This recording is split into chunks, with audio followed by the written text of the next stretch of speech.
বাইকের যে ড্রাইভ চেনটা এটা কিন্তু খুবই দ্রুত নষ্ট হয়ে যায়। কি কারণে নষ্ট হয় আর কেন নষ্ট হয়? এটা কিন্তু আপনার দোষের কারণেই নষ্ট হয়।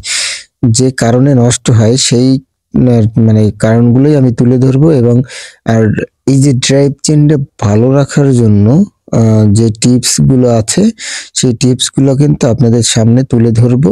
আমাদের সাথে থাকবেন এবং শুরু থেকে শেষ পর্যন্ত এই ভিডিওটা দেখবেন। তাহলে আপনি আশা করি অনেক কিছু বুঝতে পারবেন এবং জানতে পারবেন। তাহলে চলুন শুরু করা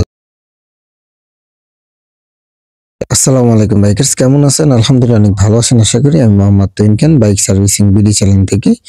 আজকে আপনাদের মাঝে আবারও নতুন এক রিভিউ নিয়ে চলে আসলাম। আজকে আমি যেটা নিয়ে আলোচনা করব সেটা হইছে যেকোনো বাইকের ড্রাইভ চেইন কিভাবে ভালো রাখবেন। বলেন টিভিএস, তারপর সুজুকি, তারপর ইয়ামাহা যেকোনো বাইক হোক না কেন আপনি যদি ড্রাইভ চেইনটা যদি ভালো রাখতে চান সেক্ষেত্রে আপনি কি করণীয়? সেই সম্পর্কে আজকে বিস্তারিত আলোচনা থাকবে এই ভিডিওতে। যদি শুরু থেকে শেষ পর্যন্ত দেখেন তাহলে আপনি অনেক কিছু বুঝতে পারবেন এবং আপনি যে ড্রাইভ চেইনটা এটাকে অনেক লংজিভিটি পাবে ইনশাআল্লাহ। তাহলে আমাদের সাথে থাকুন, ফুল ভিডিও দেখতে থাকুন। তার আগে আমি বলতে চাই যে আমার চ্যানেলটা যদি আপনি নতুন হয়ে থাকেন তাহলে অবশ্যই চ্যানেলটি সাবস্ক্রাইব করবেন এবং পাশে থাকবেন নিত্য নতুন সুন্দর সুন্দর ভিডিও পেতে।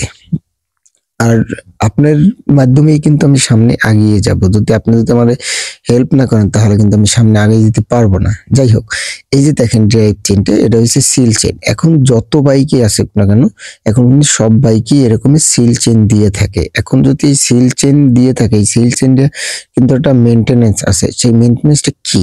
যে মেইনটেনেন্স হইছে আপনি যদি কভারওয়ালা চেইন থাকে সেক্ষেত্রে দেখেন কভারওয়ালা চেইনের ভিতরে কিন্তু এরকম ময়লা জমে যায়। এটা কিন্তু সুন্দর করে পরিষ্কার করতে হবে সফট ব্রাশ দিয়ে। সফট ব্রাশ দিয়ে পরিষ্কার করে তারপরে কিন্তু আপনার এটাকে মেইনটেইন করতে হবে। যদি আপনার অর্থ থাকে সেরকমের তাহলে লুব ব্যবহার করবেন। আর যদি অর্থ না থাকে তাহলে যে পোড়া যে ইঞ্জিন অয়েলটা যে হালকা হালকা পোড়া ইঞ্জিন অয়েলটা ওই ইঞ্জিন অয়েলটা ব্যবহার করবেন।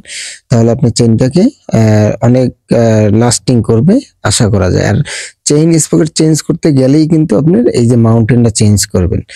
তাহলে আশা করি আপনারা বুঝতে পারছেন এবং জানতে পারছেন। আর এই বেশিরভাগই চেনের যে ফ্রি আছে ফ্রি গুলো কিন্তু কম নষ্ট হয়, যে চেনের ঘাটগুলোই কিন্তু নষ্ট হয়। কেননা এই বালু তারপরে এই বিভিন্ন আইটেমে এই জায়গায় কিন্তু এরকম নষ্ট হয়। ঠিক আছে?